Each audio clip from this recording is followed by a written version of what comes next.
and welcome to the Glow Up Method. This is the place where we are reborn, rediscover, reunite with who we are, all in this pursuit to live a life that makes us proud. Hi, my name is Natasha, and I'm coming to you from my healing chair. And I am currently 10 days post-op.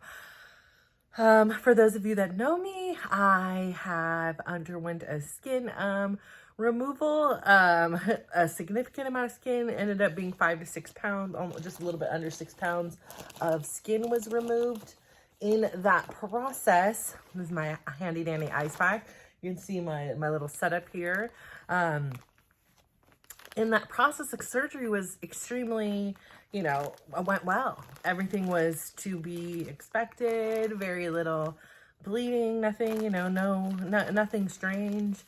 And later that night, I had some post-surgical complications, and those post-surgical complications had actually led me to having like a near-death experience, not being dramatic over here.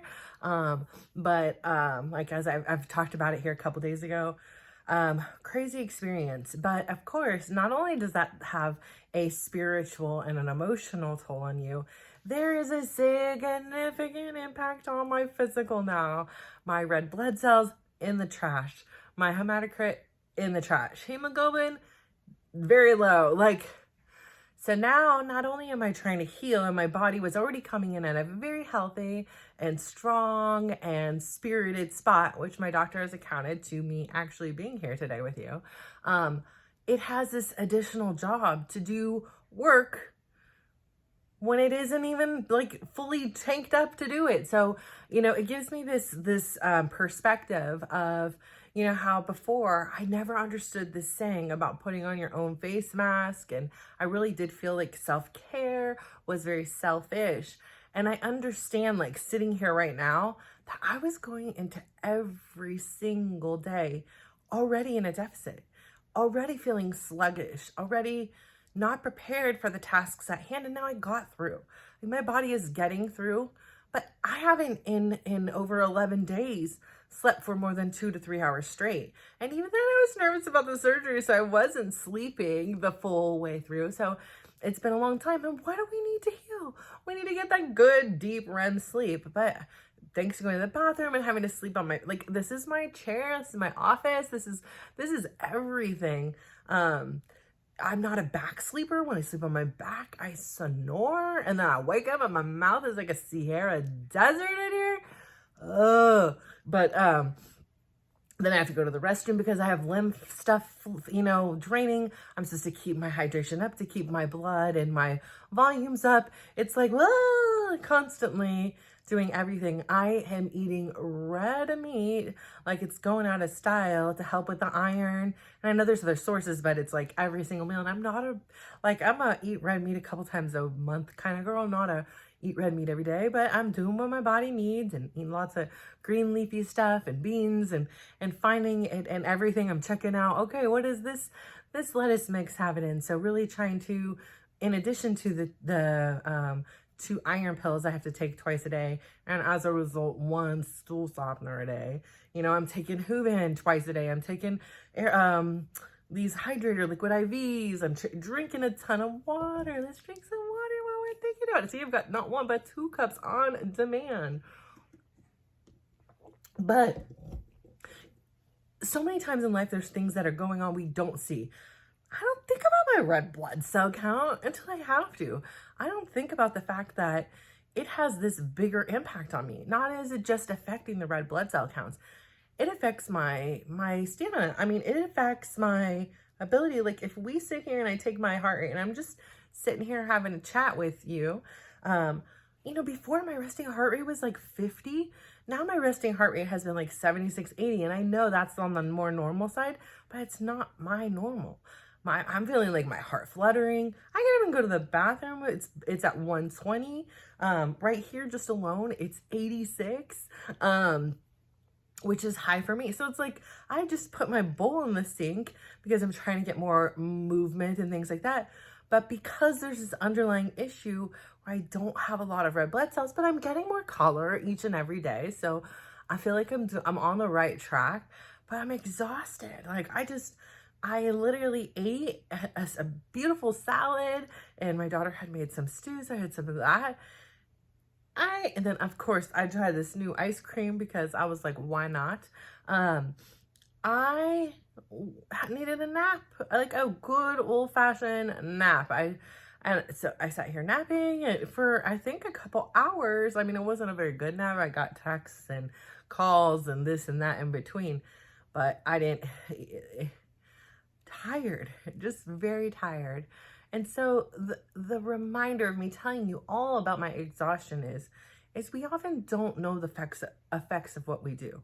We don't understand that when we come into life and we show up for our day and ourselves and for others, and our personal tank isn't full, like we are not operating at our baseline, at our ideal kind of level. If something is off, even just one thing, it can cause what would be a normal task to become very challenging. And something's got to give oftentimes, you know. Chris has had to step up. He's got to work, and he's taking care of me, and he's doing like a lot of different things, grocery shopping, you know, things that I would take on. So he's tired. So he's a little bit more sensitive to the way in which I'm saying things. And then when we're interacting and I'm like, you know, in a shower environment where it's like everything is hurting and out, and I'm like a little more snippy myself because it's like I'm in pain, you know, like I'm uncomfortable. It took like my life force just to get upstairs. Like it's so hard. So the reminder here today is to have grace. Like have grace for yourself. Know who you are and understand, hey, something's off. Like for me right now, I can say something's off. I could record this for 20 minutes. Again, time for a nap, because something that I used to take for granted being able to do, something that is so easy in my healthy, normal life, is extremely challenging at this time. And I've talked about a young man on here who is a very good friend of my son's and has played on his teams for many years. And, you know, he had a terrible accident last year that left him quadriplegic. And, you know, in this situation, I can't help but think about it because I'm mourn. Like, there's a sense of loss. I got out a colorful tank today. I don't know if you noticed, but today's Thursday for me. I don't know what day it is for you when I post this, but it's a Thursday. And Thursday, I've said it on here. Y'all know what is Thursday. It's my favorite day to dance. We don't do anything different than in any of the other classes on Tuesday or Wednesday, and each have their own beautiful benefits and things. I love them. But there's one gal in that class, and she's just this jumping, bubbly life force. She is life. She dances to the beat of her own drum. She wants everybody to come to the party. She's very inclusive, and not everybody gets her. She is often misunderstood. She is often, and people where maybe they're thinking it about me, like, you don't have to be so loud. It's a very rare occasion anybody says anything to me directly, and I'm not in like a clique or anything, so nobody's reporting it back to me that such and such said this about me. Thank goodness. But I've heard people, I've seen people, her and I will be shouting at the same decibel. Perhaps she's like shouting higher than I am because we're like, woo, you know, we're making a party. And we've had ladies turn around and look, but not a one's looking at me. They're always looking at her as if all the noise came from her. And even when she is quiet and I'm making the noise, they still look at her. But I love this class because of her. She is the one who made this class magic. She is the one who took a normal Thursday morning and shared this passion, this craziness, this goofiness, this love of movement with all of us. And I feel so blessed. And so I just wanted to put on some color, and I couldn't be there today in person. I wasn't quite, it's not safe and strong enough for that yet, but we're getting there. And I was going to do this whole, I was like, you know what? I felt very energized this morning. I was going to do like a YouTube, like find some kind of like a dance and then just do what I could do with the dance. Listen, then the internet wasn't working. It ended up being this whole thing. I had to get multiple controllers and everything. By the time that fiasco was done, again, what was it? nap time. I was exhausted. That was the workout. So, but I still was in spirit with them today. And so this marks, it is day 10 post-op, but this is my first day, my day one, wearing my colorful tank tops. And so that makes me feel a little bit more me, and it gives me a little more energy and not this kind of dreary feeling. Although all day outside, it's been super dreary. Like, I haven't opened the window. I was actually freezing. I got this sweatshirt on. At one point, I look like a big old teddy bear. This is a UGG freaking hoodie sweatshirt thing. And I was over here like a teddy bear asking my son to please come and put my socks on, which he was not that thrilled about. He just was not. And I'm like, I can't reach my feet. But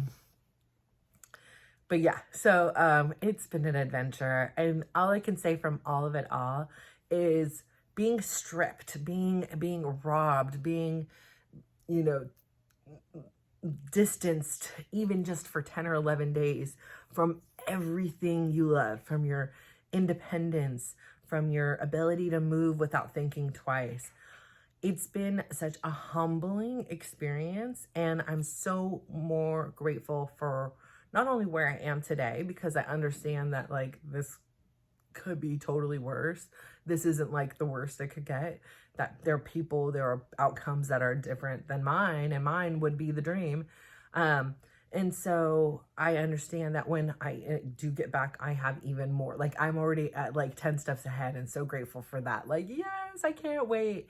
And that really helps getting me through these little more challenging times, through this experience. And so when you're going through something, I know it is draining. It is difficult. Like, I had a full on cry. I probably cried for 3 or 4 hours yesterday, which again, that's like something that like wipes me out. I don't typically cry. If I'm even operating on all cylinders and I cry, I'm out. Like, that's it for the day. I can't do much more. But learning to understand and meet myself where I am in each individual day has been such a gift, because like my one son was telling us, comparison is the robber of joy. And it's so true. If I would sit here and feel sad about, oh my gosh, 3 weeks ago I was in that class and jumping around and bubbly and having a good time, that would make today's accomplishments that I made myself my own salad today, like I've done 1,000 steps already today. I took a couple naps today, like I put on a colorful tank top today. I went up the stairs once by myself today and back down the stairs by myself today. So I have made major things to be celebrated. But if I'm comparing myself to somebody else's journey, like the woman who had this, my surgery sister over there, she's been clocking 10,000 steps a day. That's just not me. I'm not here or there yet, and I would love to be. But I also am of the belief of I need to listen to my body, and I'm not running the same race she is. Her situation was vastly different, and I'm so grateful that hers was smooth and linear and has been, without any bumps or hiccups on the road. That just wasn't my story. Listen, and if it was my story, I would probably be in shock, because what have I ever done? What have I ever encountered? I've had 4 live birth pregnancies. One was a preemie. One I was on bed rest from 23 weeks to 40 weeks. One I had a cerclage and a cerclage removal surgery, and one I had a cerclage surgery. So, and induced, because I had the, can't even think of the darn word right now, started developing, whatever, the high blood pressure. So I had to be induced early. So listen, I don't do things the easy way. I do things in the way in which have the most optimal learning experiences, I suppose.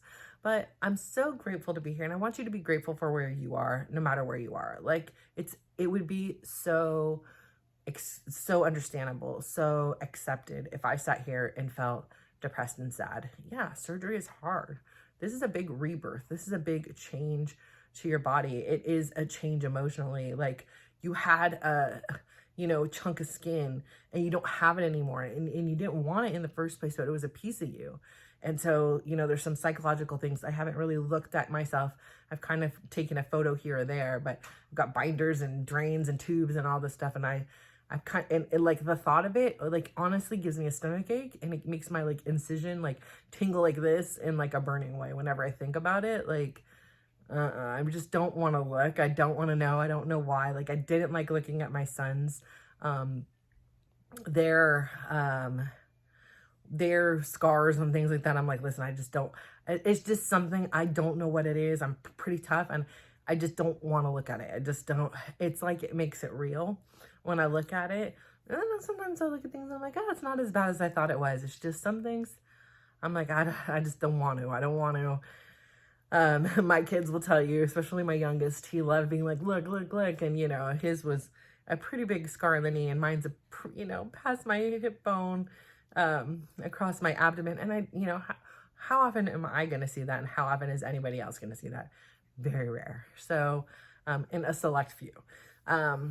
And at some point it's just going to be a part of who I am. But right now it's like a piece of me was cut off of me and it's gone. And I know I should be really excited and celebrated, but I'm not there yet. I'm just still having a lot of, this is exhausting. So if you're going through something, give yourself grace. Like it could be something big like a surgery, or it could be something minor. Transition is hard. Change is hard. And it's not just what everybody can see.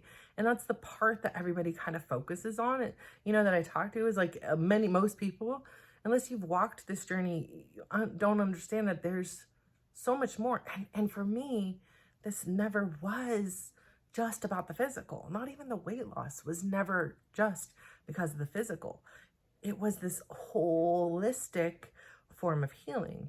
And so I want you to understand that no matter where you are in your journeys, that it's a process and it's multifaceted. It's not just what's obvious and what everybody can see.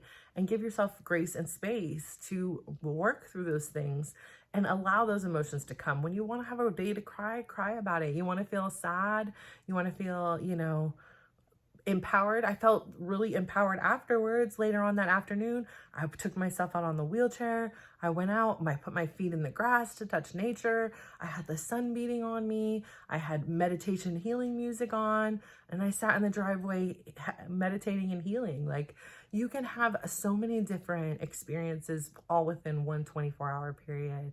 And you just have to honor where you're at each one of those days. And I'm so proud of you for embarking on your own journeys and knowing that it's not just one journey, that there's many different journeys going on at the same time. And you're at different spaces of that journey within your big major journey. So keep up the great work.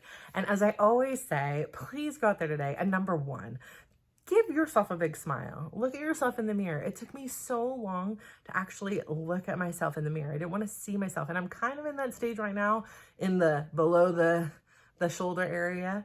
But there's something magical about making eye contact with somebody, even if it's only yourself.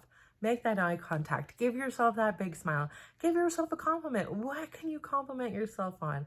For me, I'm going to compliment myself on my willingness to be a part of the party today and put on the pink and feel like I was there even though I wasn't. Like being able to be there in spirit and wanting to listen to music and have a good time with them, even if I wasn't present in person. And then second, please go out there, give somebody else a big smile, give them a compliment, and just watch how they glow up. So thank you. Bye.